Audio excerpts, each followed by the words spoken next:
Okay, good afternoon. So, yesterday we actually started talking about increasing and decreasing functions. So we realized that if the function is increasing, of course it might be like this, or I don't know, it might be like this. Both of them are actually increasing. When you go to the right, the function is going up, and this is the same thing. Do you remember we talked about this idea that in these cases, the first derivative is positive at each one of these points, yes? So it doesn't matter.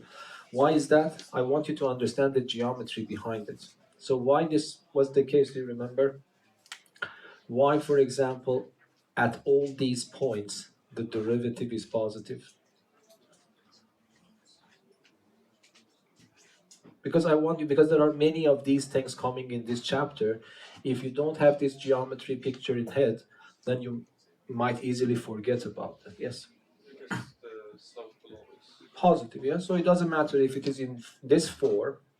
If I draw any tangent line, doesn't matter at which point.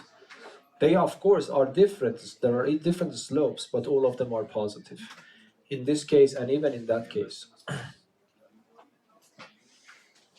Yes? All of these slopes are positive. So it means that when the function is increasing, f prime is positive. But of course, there is a difference between this way of drawing and that way of drawing. That is something else we will learn later. It is concavity of the function. Yes, it is the concavity of the function. Here we say the concavity is downward, and here we say that the concavity is upward, but then we will understand what is the meaning of that. For the time being, we just learned one thing. If the derivative is positive, okay, on some interval, the function is increasing on that interval. If the derivative is negative on one interval, the function is decreasing on that interval. So if I want to draw something like this, both of them are f prime negative. So what I want you to understand here, our goal is to be able to qualitatively sketch the graph of a given function, to capture the main essence of the graph of a function, yes? And we want to use the notion of the derivative to try to do our best and draw a good picture. Because finding different points might be computers, I don't know the algorithms for computers, but usually might be they calculate a lot of number of points and then connect them with some algorithm, or I don't know about the algorithm there. But for example, even for the very simple case of y equals to x squared, let us try to draw the graph of this one, okay? By using the idea of finding all the points. First of all, you cannot find all the points. If you could, of course, that was the best way to do it. We cannot find all the points here on this curve because there are infinitely many of them. So what you might do, a crude model would be, okay, let us pick some random points and give some x values and then calculate the corresponding y value. For example, if I put -2, I get 4. If I put -1, I get 1, 0, 0, I don't know, 1, 1, 2, 4, something like that. But I hope that you agree with me, this is not enough, yes? Because it doesn't matter how many points I have. For example, let us try to just concentrate here. So if I put -1, y is 1. Yes, this is definitely a point on the graph. I agree, 100%. But when it is 0, it is 0. When it is 1, it is 1. Okay, but then what? For example, you can say that, okay, I connect this one with this one. I know this is not a straight line, so let us connect them not in a straight line, yes, because you are not allowed, because this is not possible. This is clear, it is not the case, because this is not a straight line or pieces of straight lines attached together. So what you might say that, okay, I just smoothly do this. Well, I want you to understand this is not logical, because how many ways I can connect these 2 points? There are infinitely many ways that I can do that, yes? For example, one scenario is that instead of connecting these points like that, I can choose connect them like this. And for our eyes, they are different, yes? For example, if I just do this one, then I will generate this graph for this one. Yes? So this is not the case. You already know, for example. I'm trying to convince you that it doesn't matter how many points you choose on the curve. There is no guarantee that what you get is close to the real graph. For example, how do you know that the graph does not go between them like this? You might say, okay, it does not go like that because between these 2 points, I choose another one. Okay, and then you choose another one. For example, 1/2, it becomes a quarter, yet then you connect that, you see that, this is a point, another point. But still, there is infinitely many ways to connect, to pass through these points. So I just want, the bottom line is that it doesn't matter how many points you really choose, there is no way to understand the qualitative behavior of the full graph. Okay, are you convinced or not? Yes or no? Okay, so I need to understand a systematic way to see the behavior between portions of the graph so that I can at least qualitatively draw close graphs at each interval and then connect them together to have the whole picture. Okay? So if I want to give you the motivation for today, I want to use the idea of the derivative. This will come in a few lessons, to be able to sketch qualitatively a good graph which is close to the real graph. Yes? Understandable? Okay, now let us start. I want you to discover it yourself because I want you to put on the shoe of a mathematician and try to solve this problem yourself. Because I told you there are many algorithms involved in this chapter. If you don't learn how to do them, definitely you will forget about one of them or you will mix them up because some of them are very close to each other. Okay, so let me just draw a graph for you. So if I want to draw this graph, I hope that you agree, because all of us are human, we think in the same way. Which points, if any, are more important than other points if you want to sketch the graph of this one? I just want to see, I want you to discover it yourself, because there are many algorithms coming in. I want you to feel them natural. Okay? If I ask you, for example, if this graph is continuing all the way down and all the way down, but on this graph might be some points are more important to know if I want to sketch the graph than the other points. Yes? Extreme points. Yes, so what by extreme points, this is the topic that so this point is still, we haven't defined them, yes? But this point probably you show, and this point. I hope that at least you feel that these points are important. Yes, I didn't tell you as a teacher, you felt it yourself. Another point, is there any other point that might be more interesting than the other points? Yes? Like when you start drawing, like where to start the graph and where to end. No, because this is going to be infinity. So there is no starting point, assuming that there is no... Yes, you are right. If that's just the portion of the graph, definitely the final points are important. But now this is, by the way, this is correct and we will consider that later. But now assume that this is not our problem, or the graph is going to be extended. By the way, when I say the graph is extended from minus infinity to infinity, what do I mean at the level of the analytic function itself?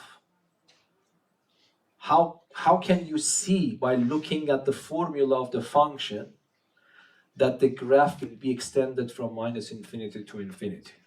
Because be careful, this is a primary school task. When I give you the picture, you can answer a lot of questions here. But the point is the opposite. The logic is the opposite. I give you a formula for a function, and I want you to draw the function. So we don't have any clue how the function looks like. We want to understand these things using these ideas to be able to sketch a good, precise graph for the function. Okay, so Buell told us that these 2 points are important.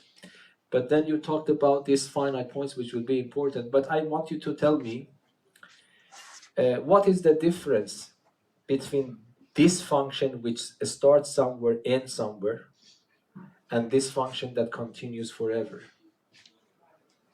Yes? Isn't it that that function has a domain which is It is something related to the domain, yes? So the domain of this function is from minus infinity to infinity, but the domain of this function, for example, if this is 1, this is 7, it is between 1 and 7.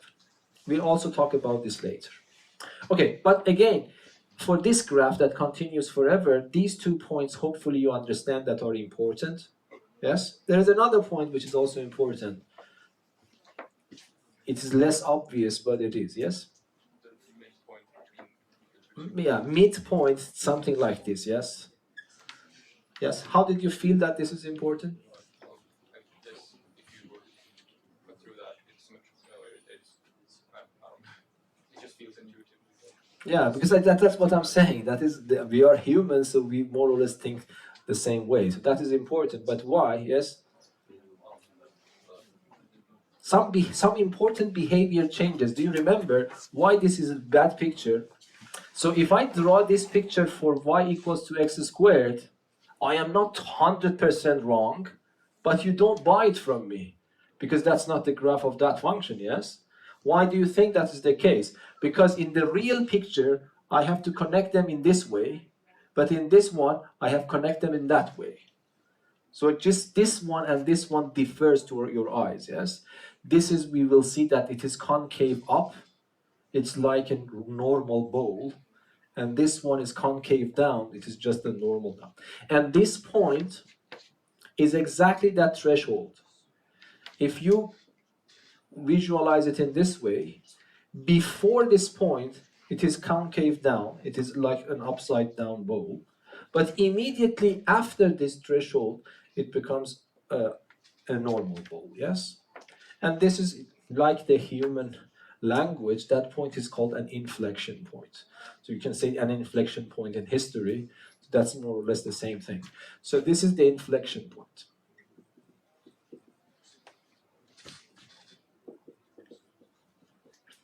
Usually we denote it by capital I, and let me give you these names and then I will come back to your question, Rasmus. So there is a name for this one and this one. As Buell mentioned, these are called extreme points. But if you want to, but there are 2 types of extreme points. You can feel the difference, yes, because again, we are humans, yes. So this is a high point, but extreme point, but this is a low point and extreme point. So I will call this local. I will talk about the phrase local. Local max point. So this is local mean point.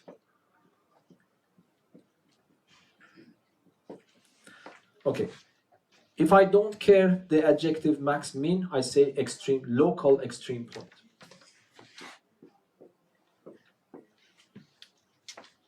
So this point is a local max point. This point is a local mean point. In general, both of them, I can call them local extreme points. What was your question? Wouldn't it in a way feel more productive if we wanted to switch it to draw the point? Like, I guess there isn't such a neat precise point, but any of the points to the right or left of the extreme points. Just so that, yes, if we just drew these 3 points, it would look exactly like a linear function. So it's not linear, so it deviates from the... No, but just using these 3 points that we have sketched, they look pretty linear. Depending on how, of course, you... Now, for example, if I give you this point as the max point, and give you as the inflection point, and give you, for example, here as the mean point. So what you understand, you know that around this point, if it is a local maximum, it should look like this.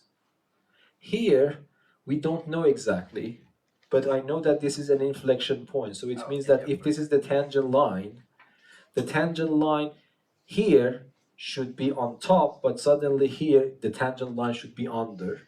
yeah. Okay. And then here, I should have something like this. So here, I know that this is concave down, if I know it by calculation. If I know that this is concave up, so I have this feeling. And I told you, it is qualitatively correct. Yes? Okay, yeah, of course. If you get to know that they are the local or the max point, Yes, main yes. points and inflection points. Yeah, Yes, exactly. That is what I'm saying. You're discovering yourself. So that means that I have to be able to analytically, by calculation, to be able to differentiate between these points. And that is exactly the topic of our lesson. We want to discover how we can use the notion of derivative to locate those points. Because again, I told you that I put the graph in front of your eyes now, but the logic is quite opposite. You have access to the function only, but you want to draw the graph. Okay? I want you to learn something and then reverse engineer that to be able to do it. That's more or less the goal. Okay, is that clear, more or less, what we are going to do?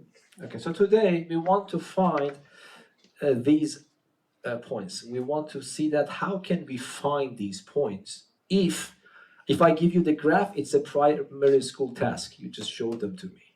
Yes, but if I give you the function, then how can I find those points? Find those points means I want the exact x coordinate and the exact y coordinate of those points. This is the topic of today's lesson. By the way, let me talk about this adjective local. What do I mean by a local max point? A local max point is a point which is higher than the points in a very close neighborhood to that point. Yes? So for example, let me just be more precise here. So let me draw a little bit more involved curve. So I draw this one, I go up, I come down, I go here, and then I go down, I go here, and I go down. Okay? So if I ask you, what are the local maximum points of this graph, and assume that it continues forever, without no surprises for us, it will go forever down. Okay, so if you want, I can make it, I can come here, and then for example, this one goes up forever, that one goes down forever. You can have a variety of things. I'm not sure that I have drawn it correctly, but I will tell you what do I mean. And let me make it clear so it is going up. Something like this. Okay, so this is the function y equals to f of x. So let us consider this point for the time being. This point is a local maximum, but it is not the maximum. Because when I say the maximum, I am caring about the highest possible point on the graph, which is not this one. For example, this point you see is higher than that one. So this is a local maximum. By local, I mean this point is higher than the points in the neighborhood of that point. By the way, I am not being able to be very mathematically rigorous. If you have questions, let me know. But try rely on your intuition. So this point is higher than the points in the neighborhood. Okay, even though this is lower than this point, for example. So this point is called a local maximum. It means locally, yes, it's like a rich person in your, in your district, yes, in your region, but you might not be Bill Gates or Elon Musk, yes. So that is the difference. I don't know if Elon Musk is still the richest person or that French guy, I don't know. But Elon Musk is the absolute maximum probably, or the global maximum. But might be IKEA is a local maximum or something like that, yes? Anyway, so this is the difference between local and global. And by the way, we don't use the word global in this course. It is not wrong, but I don't know, they don't use it. So we can call the maximum or local maximum, yes? So in graph at that for the Yeah, in this case, the minimum is the hell because it is minus infinity, it goes down, that's and the maximum is the paradise so the probably. max point would be infinite, an infinity. Yes. You say that that there is a max point. No, I would say there are no max points. Yeah, okay. Because minus infinity and positive infinity are not numbers. Yeah. Yes. Okay, so do you understand? This is a local maximum. Are there any other local maximums? So this is a local maximum. This is also a local maximum. That is also a local maximum. Do you agree? Yes? Okay. What about, so is any one of them also an absolute maximum in my poor picture? Yeah, probably this one is the highest one, or this one, but this will go forever, so that is not the absolute maximum. What is the absolute maximum? We don't have it. What is the absolute minimum? In this case, we don't have it. Okay, but let me change my color. Now let us talk about local minimum points. So local minimum point here, local minimum point here. By the way, this is interesting to understand. Even though this is a local minimum, but it is higher than the local maximum. So this can happen. Yes? A local minimum can be higher than a local maximum. Okay? So this is important to know. Okay. Now, can you tell me how can I find them?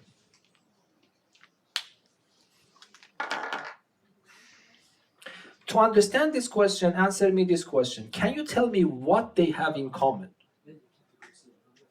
On the one hand, and what they differ from on the other hand, because I want to see at the similarities and the differences in order to be able to detect them.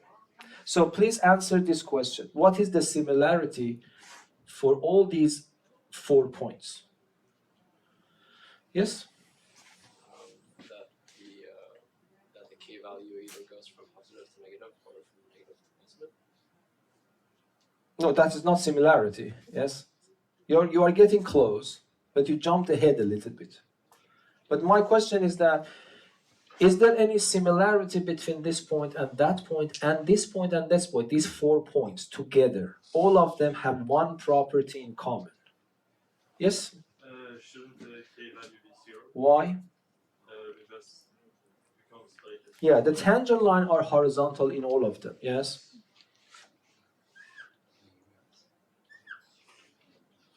And you know that the k value is related to the slope of the tangent line. So at this point, if I draw a tangent line, it becomes horizontal, so the k value is 0. The same thing here, the same thing here, the same thing here. Yes? But now what Melchior actually mentioned is actually the difference between these points. Okay? These two are of one type. Both of them are local maximum, both of them are local minimum. What are the differences between local maximum and local minimum? Local maximi and local minimi, yes? Yes? That in local maximi, if we continue down to the right, the k value will become negative, and the other way around for the local minimi. Yes. So in other words, if you look at the maximum, before reaching to the maximum, the function is going up. When you reach to the maximum and then pass immediately after that, the function starts going down. Yes? So for a maximum, you go up first and then you go down when you reach to the maximum point. Yes? But for a minimum, what happens? For the minimum point, first you are going down and then you go up. So this is your maximum, but this is your minimum. So that's the difference in behavior. So if we can understand this behavior in analytic form, we can differentiate between these. Yes? Okay. But you know that we learned yesterday, how can I know that the function is increasing? By looking at the derivative. If the derivative is positive, the function is increasing. And if the derivative is negative, the function is decreasing. Yes, I'm making a mess here. So the derivative is positive first. It means the function is going up and then going down. F prime is negative. So I have this behavior, which is a max point, local max. Is that correct? But for the minimum, the behavior is different. First, the function goes down, meaning the derivative is negative, and then immediately after that, the function goes up, and this is the case that I have here. And this is a local minimum. Yes? Okay, now I want you to tell me the recipe, the algorithm. So, for example, I give you this function, or any other function.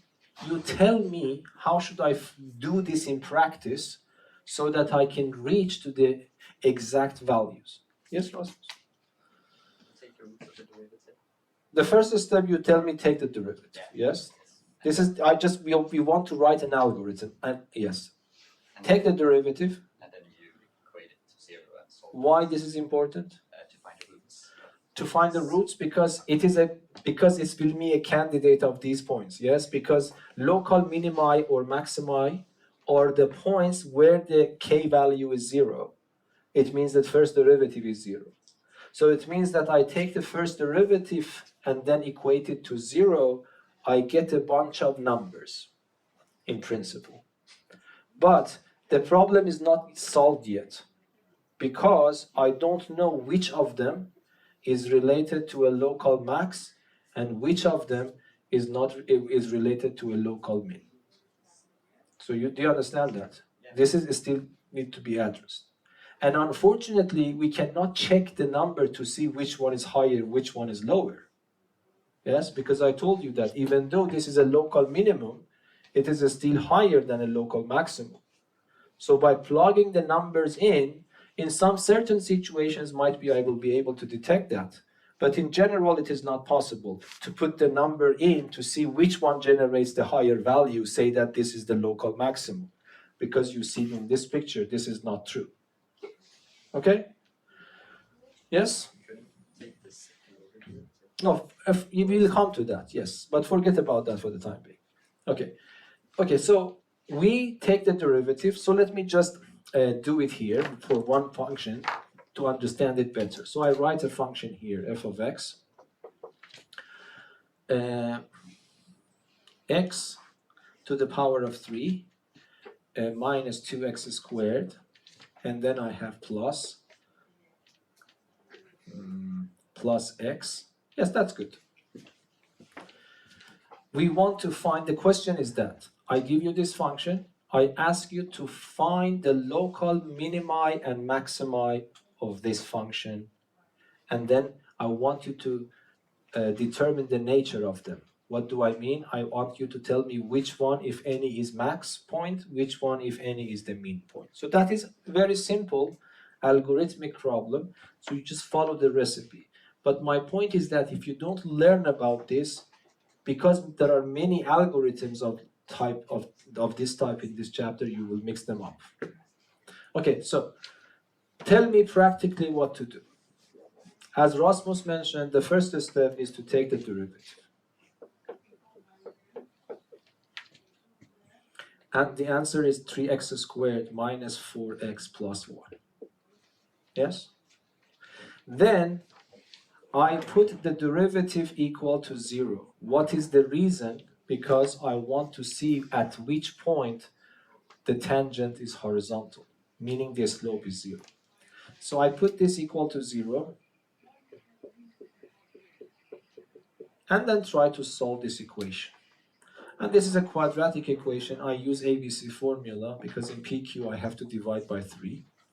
So it becomes minus b, which is positive 4, plus or minus a square root of b squared, 16, minus 4 times this, that is 12, divided by 2 times this number, which is 6.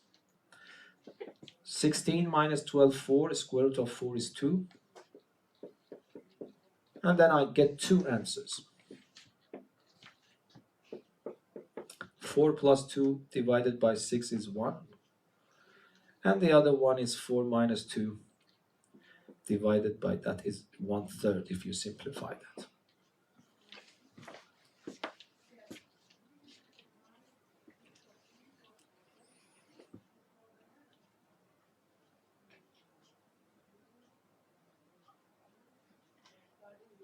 Okay, if I ask you so far, what are these numbers? What you can say these are just candidates. The reason that I'm using the word candidate is will become clear. I want you to answer that. I want to tell you that these are just candidates for extreme points. Is this understandable why they are candidates? Is it possible that these points are neither a max or a mean?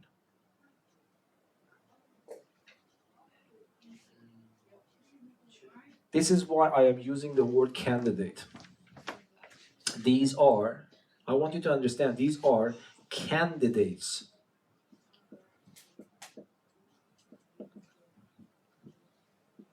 for local extreme points. Okay? These are just candidates. So it means by word candidates, I'm emphasizing that some of them are really false ones. They are neither max nor mean. Do you think that this can happen, by the way? Because when I put the derivative equal to 0, I am trying to find all possible points at which the tangent is horizontal. Is it possible that I get something which is false? And if yes, where? Yes? Well, the graph can become flat and then still increase if you go like that. Exactly. So that is I tried to show it here. So there are some other points on the graph that the tangent is still horizontal. Might be this is not a good idea, but if this point is this, you can draw a graph like this. Yes? So this point, the tangent is still horizontal, but this point is neither a max nor a min. Is that clear? This point is called a terrace point.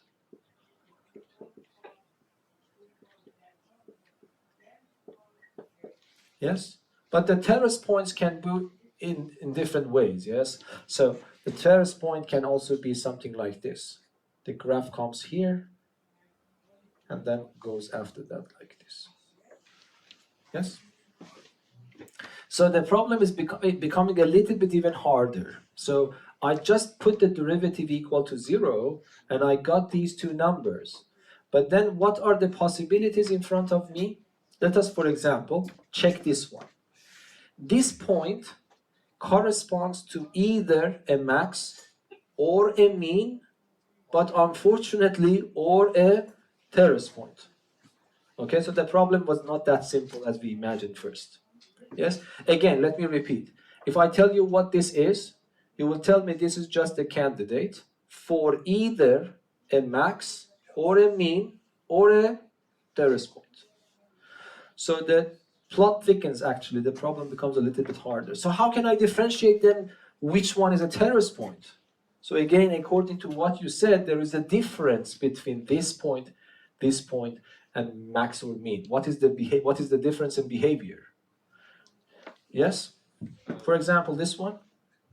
In this case, the k value would go from positive back to positive. Positive again, yes? Because here the function is increasing, so the derivative is positive, but after that point, the function is again increasing. So still the derivative is positive.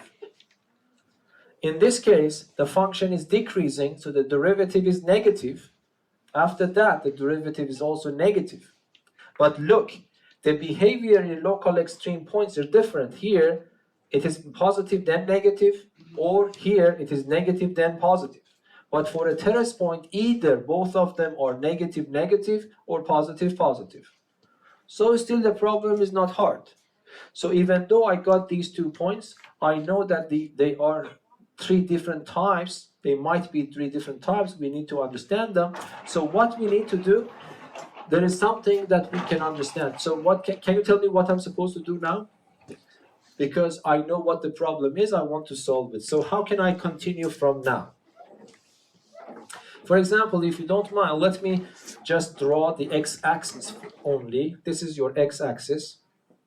On the x-axis, I got 2 important points.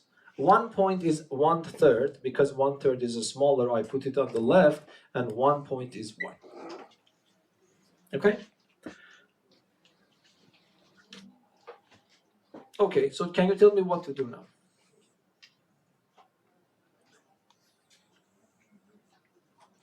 Mhm. We want to know how the derivative changes for like both. Yeah, we want to see the behavior of the derivative and what behavior is important, positive or negative. Positiveness or negativeness of my derivative. Okay, so let us concentrate here. Let me just draw these border lines. So I have three parts. One part is all the points smaller than 1/3.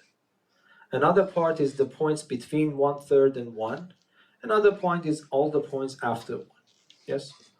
So you want to find if it's decreasing or increasing. I want to see if the derivative is positive or negative in these regions. Yes? For example, I want you, this is a little bit non-rigorous when I want to talk about this, but I hope that you understand it. I can explain it later. So my function, my derivative, I have, let me write it in front of our eyes. What was the derivative? It was 3x squared minus 4x plus 1. So here, I want to see if it is positive or negative. This is my question. And the same question in this region and the same question in this region. This is my idea. Systematically answering this means to put this positive to see where this is positive and to put it negative to see where this is negative. But in Swedish, let me just tell you, solving inequalities are not that easy, especially if the degree goes higher or you have fractions involved. But the trick is easy. The trick is take one random point in this region. But I need to justify this. I will do it for you. Okay? So a random point before 1/3, which one you choose? The best, simplest possible random number less than 1/3. 0 is the best one. And put the 0 here.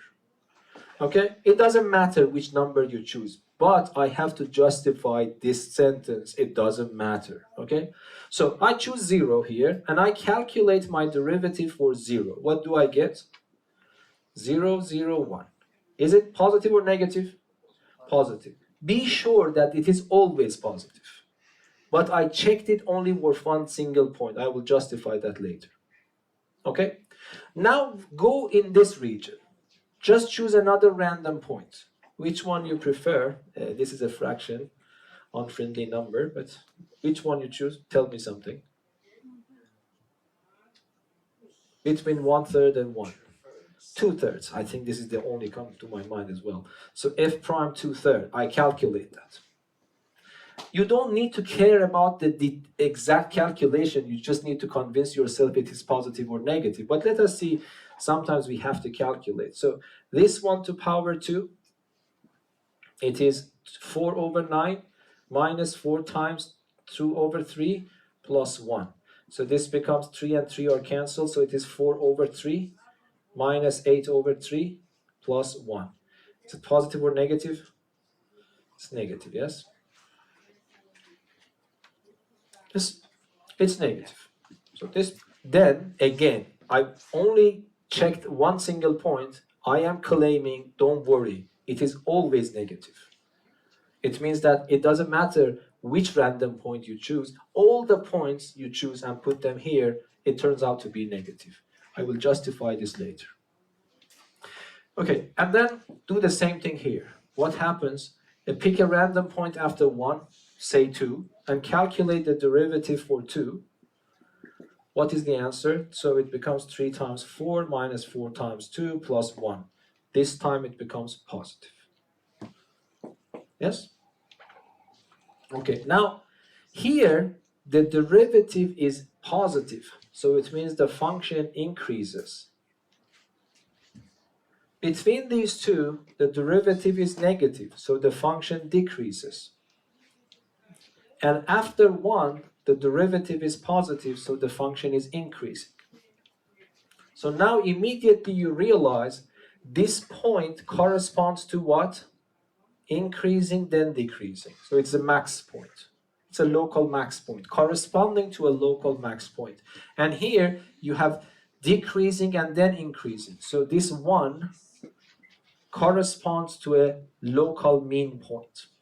Yes? Is that clear? So we realized what is the nature of those points. Okay, so what are the nature? So now, if I want, by the way, if I ask you what is the local minimum, I mean the y value. When I say what is the local point, minimum point, I mean both x value and y value. Yes? So why is it always negative between these? I will come back to this. Okay, so then what happens here, if I want to finalize the problem, I would say that the local maximum point is equal to what? The x coordinate is 1/3, but you also need to calculate the y coordinate. But can you tell me how can I calculate the y coordinate now? Yes? Use the function. Yes, we can use the function because the max point and min point and the terrace point all lie on the graph, yes? So if I know the x coordinate of a point on the graph, I put it in the original function. Don't get confused. Okay, I put this number in the original function. So what happens? If I do the calculation, this 1/27, so if this is f of 1/3, 1/27, and then I have minus 2/9, and then I have plus 1/3, so I take the common denominator 27. Yes? So what is the answer? Am I doing things right? So 1/27 minus 2/9, plus 1/3. And if I take the common denominator 27, this is wrong. This is just 1. Am I right now? So it is 4/27. So the answer is 4/27. So this is the local max point. And if I ask you what is the local min point,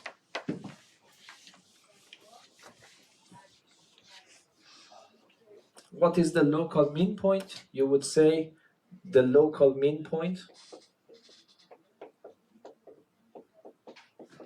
is equal to what? The x coordinate is 1. I have to calculate the y coordinate, so I have to put it in the original function. If I put it there, so this becomes 0. Yes? Now if I ask you what is the terrace point, is there any terrace point for this function? No. No. But is there any inflection point? It might be. Okay? We don't know yet. But this is today's lesson. The only thing that I want you to learn, I want to go back, but I just want, before doing that, this is a mess. Okay? In principle, yes? Would the inflection point not necessarily be the midpoint between 1/3 and? In this case, yes. This is one property of a third-degree polynomial function. But there are cases when this isn't. Yes. Okay, so here, if I want to continue, this is not the way that I solve the problem. I solve it more organized. There is a table, it is called the sign table. The same thing, the same idea. I want you to discover this yourself, and then after you realize what to do, write it in an organized way. You will not see that I do this anymore, in this messy way. This is the sign table. The sign table is a table with 3 rows. By convention, the first row is the x row, the middle row is the derivative row, and the last row is the function row. Okay, so this, I will never do this in this way. I will always do it in this organized way. So I take the derivative, I put it equal to 0, I get my numbers, I arrange these numbers in ascending order here. So 1/3 and 1. And for f prime, at these 2 points, the derivative is 0. You see, I put the derivative equal to 0. I got these 2 numbers. So when I have these numbers, the derivative is 0. And then on this row, this is the original function row. I put these numbers into the original function. I already did that for you here. So the answer is 4/27. And the answer here accidentally becomes 0 again. And then we realize that before that, the derivative is positive, if you see. Between them, the derivative was negative. And after that, the derivative is positive. So it goes up, it goes down, it goes up. And then you see that this is max point, local max. And then I realize this is local mean.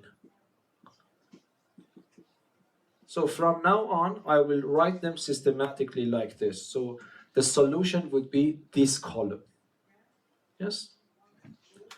Including, by the way, including this part, sorry. This is also part of the solution.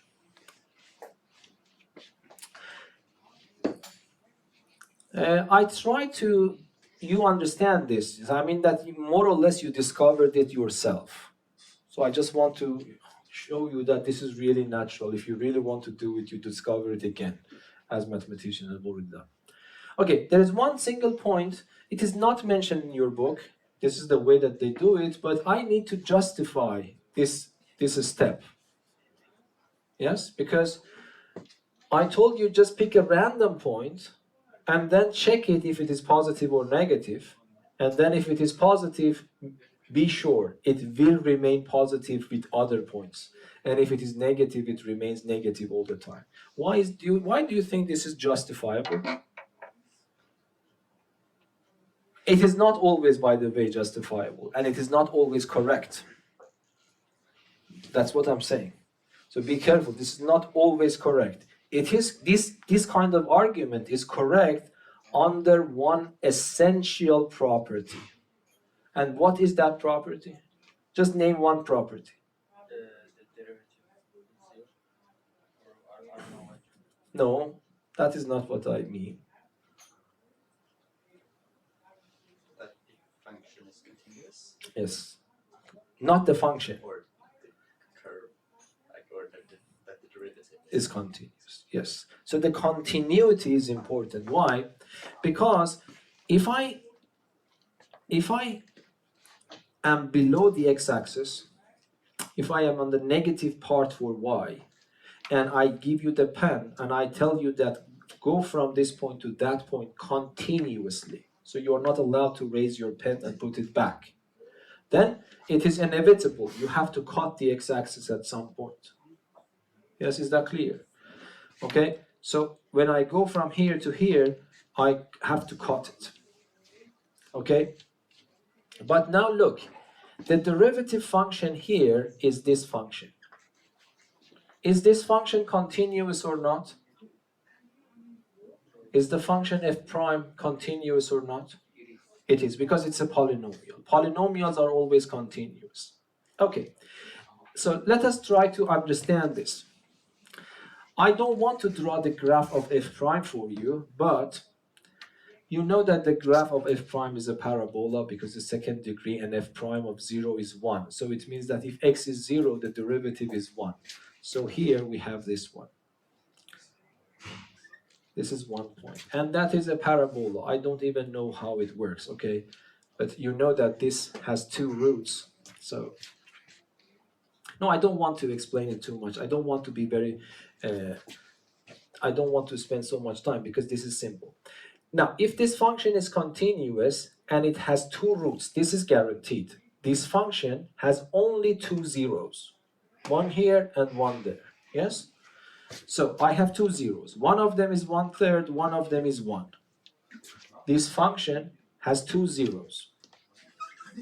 No more zeros. Okay? Now, for example, in the middle, I chose a random point which was 2/3, and it turned out to be negative. So when it is 2/3, here, for example, I realize that I am here because the value is negative. Okay? So, is it possible that at some other point this becomes positive? Is it possible? You see, let us confine ourselves in this region. Between 1/3 and 1, I picked a random point 2/3. I calculated that it becomes negative. So I know that if x is 2/3, I have a negative value. So at 2/3, I have a negative value. So this point is below the x-axis. Okay. Now my claim was that it doesn't matter which point you choose, all the points will give to a negative value, will give rise to a negative value. Why is that? If this point, for example, give rise to a positive value, what does it mean? Yes?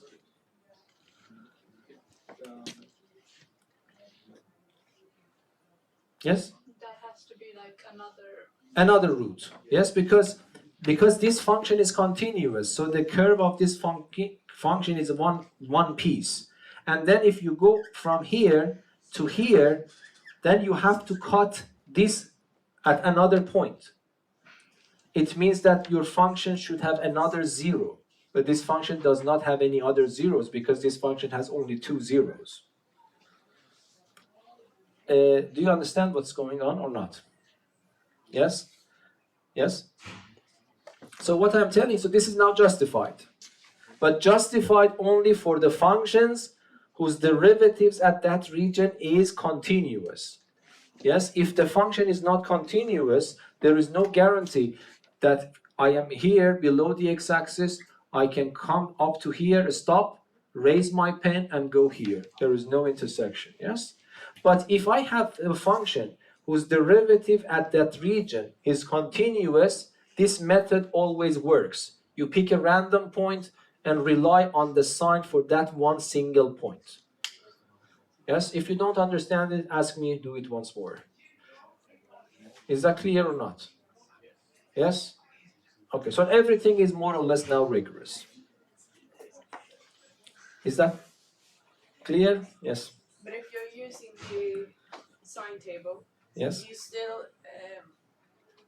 have to do the calculations to find out, or still choose a point. No, just random points. Yes, you still have to choose a random point. Yeah, exactly. Yeah, but I mean, this is, so when I come here, this means on the left-hand side of 1/3, this means between 1/3 and 1, this means after 1. So whenever you want to determine these signs, I pick a random point in the appropriate region and then calculate the derivative for that particular value. And then the point is that how many points are before this? There are infinitely many. I just picked one of them and I am claiming this will remain the same for all of them. Yes. This needs justification, and hopefully I could justify it for you. Yes? Any questions? Okay, so more or less this lesson is finished, but I think it is better to have more examples now, okay?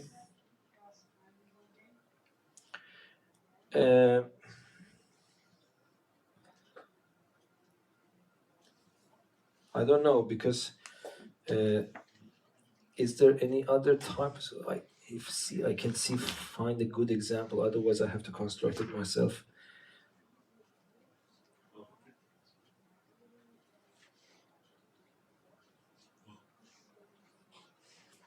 Okay, so let me give you another example.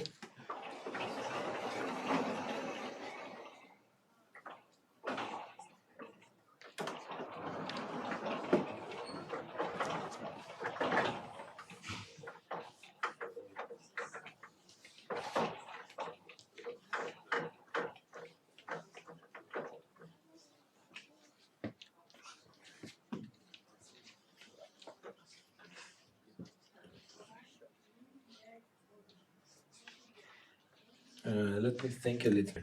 So this is problem 4118. And the question is this: the function is given, f of x is equal to x to the power of 4 minus 4x cubed. Okay? The question is this: determine the local extreme points and the terrace points of this function, if any. Okay, so I give you a function. I want you to find all possible local extreme points, local minimum points, and terrace points, if there are any of those points. Okay, so if you learn this, this is a summary of what we have done. So if I give you this in the exam, or if you face it in the exam, you don't need to justify all these steps, you just follow this. But I want you to understand why you follow these steps. So the first thing what we do is what? We take the derivative. It becomes 4x cubed and then minus 12x squared. Yes? It's the first step. The second step, what do? You take the derivative and equate it with 0. And then solve it. So what does it mean? It means that I have 4x cubed minus 12x squared and equal to 0. Okay, do you have any suggestion for me how to solve this? Because this is a third degree equation, usually it is hard to solve unless we can simply factorize it. So then I factor 4x squared. Then what happens? This becomes x, and this becomes minus 3 equals to 0. And then of course this gives me the product, and so I use the product rule. Either the first one is 0 or the second one is 0. Yes? And then finally this would imply that either, because this only gives me 0 and this gives me 3. If I ask you, so far, what do I have? You will tell me that I have only candidates for possible extreme points. Why candidates? Because one of them or two of them, or I don't know how many of them, might be a terrace point. Yes? Okay, so then the third step is to draw the sign table. The sign table, by convention, is a table with 3 rows. The first row is the x row, the second row is the derivative row, and the last row is the function row. Okay, and then you've got 2 answers. Order is important, by the way. This is the x-axis, if you want to imagine. Yes? So you put 0 first, you put 3 later, and then you fill up the rows. How? This is the row for f prime. Whatever you want to answer here, you need to look at the function. You need to look at the first step, the derivative. Okay, at 0, the derivative is 0. At 3, the derivative is 0 again, because I myself put the derivative 0 and I got these answers. So it is clear when I put these answers, I will get zeros. I recommend you to jump to the last row again to calculate the corresponding values for f. Let us just do it, but be careful, don't mix them up. Here, this is the f row. Whatever you want to answer here, you need to go and look at the original function.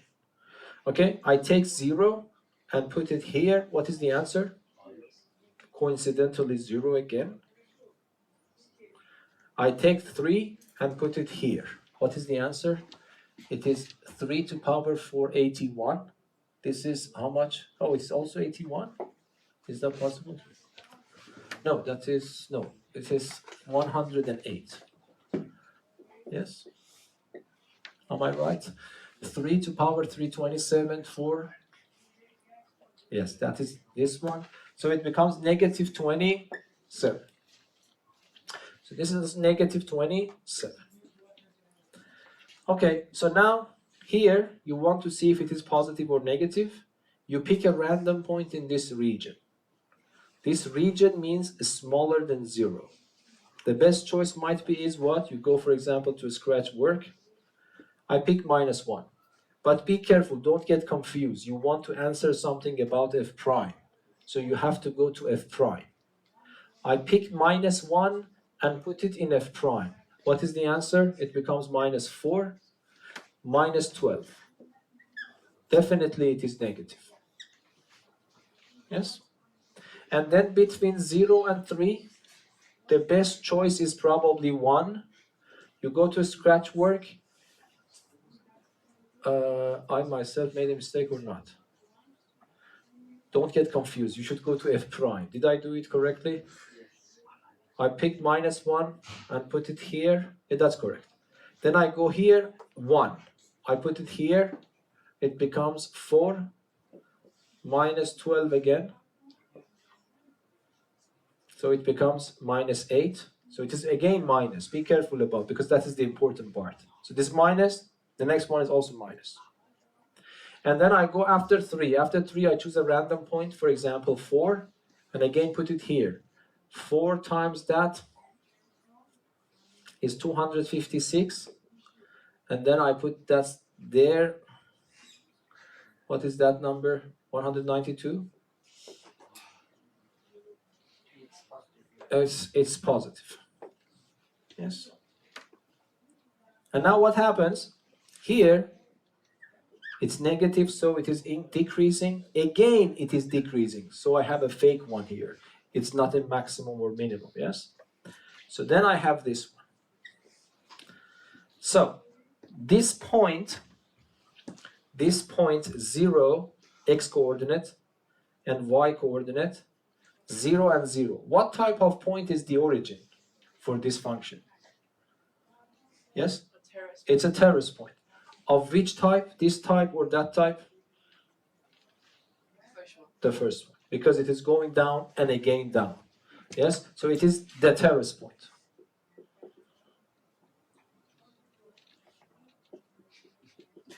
And then this point and this one together, x coordinate and the y coordinate. It is 3 and -27. What type of point is this point? It's a local minimum, yes? The local, here I can say the local minimum because there is only one.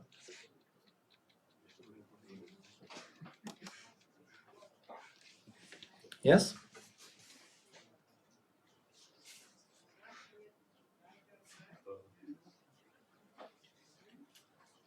Again, let me tell you, if I ask you what is the minimum or what is the minimum value, you will tell me -27.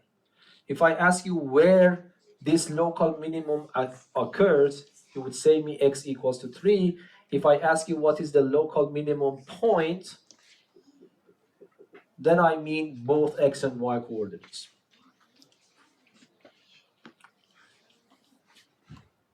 Yes?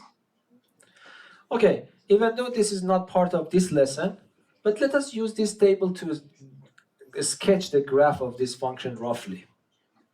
Okay, so what does it mean if I want to use this table to draw a rough graph for this function? So how should I do that? Of course, the numbers are a little bit, oh, that -27 is too large here, so